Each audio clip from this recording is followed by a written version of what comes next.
Hey guys, it's Caden. Welcome to another episode of Get Prep the Podcast, where we talk with voice actors, nonprofit leaders, and business owners that are going to be in the new game, Get Prepped. Today we have our youngest guest thus far. She's done work for several different companies, Disney, and a lot of other ones. Let's give it up for Verity Uma. Thanks for coming on, Verity. Hi, thank you for having me. All right, my first question for you is, what has been your favorite voiceover role so far, and why? Ooh, that's a good question.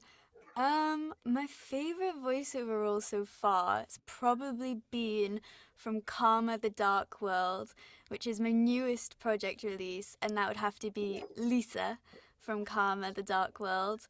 Mainly because, number one, she's such a cool character. Like, she could totally beat you up if she wanted to, but she's gonna be nice. She's gonna be nice. Um, but I think the recording process for it was so different to anything I've ever done. So of course, yeah, I was in a recording studio, but I actually had to take my glasses off because they did PCAP on my face. And I mean, I like your glasses, but me taking my glasses off, I was a bit like, uh, I can't read. But it was super fun. They just enlarged the text, and it was so cool that now Lisa has my face. And I'm like, oh my gosh. That definitely sounds cool. My next question for you is, how did you get into voice acting? Oh, well, I got into voice acting when I was really, really little, mainly because my mum did radio. And I think I was about maybe 3 years old. And she got me to do a little recorded segment on how excited I was to see Santa Claus because it was Christmas time and it was how excited I was to meet him. And then as I got a bit older, I started doing little book reviews on how much I liked little children's books. And then in lockdown was probably when I got into it more professionally and not just helping my mum out with the three things. And my mum kind of saw me really bored, as I think we all were in lockdown, sitting at home doing nothing. And she went, I've got an audition come through. Do you just want to give it a go? So I did the audition because the worst thing that's going to happen is they're not going to hire me. And it actually came back that I got the job. And I was like, oh, this is cool. Just kind of took mum's job. I quite like that. And then, yeah, it kind of all took off from there. Yeah, that's definitely amazing. I think COVID had a lot of us picking up new hobbies. My Yeah. next question for you is, what's a funny or challenging story that you have about your time of a recording booth? I know you were telling me one about that game you did where you had to take off your glasses. Yeah.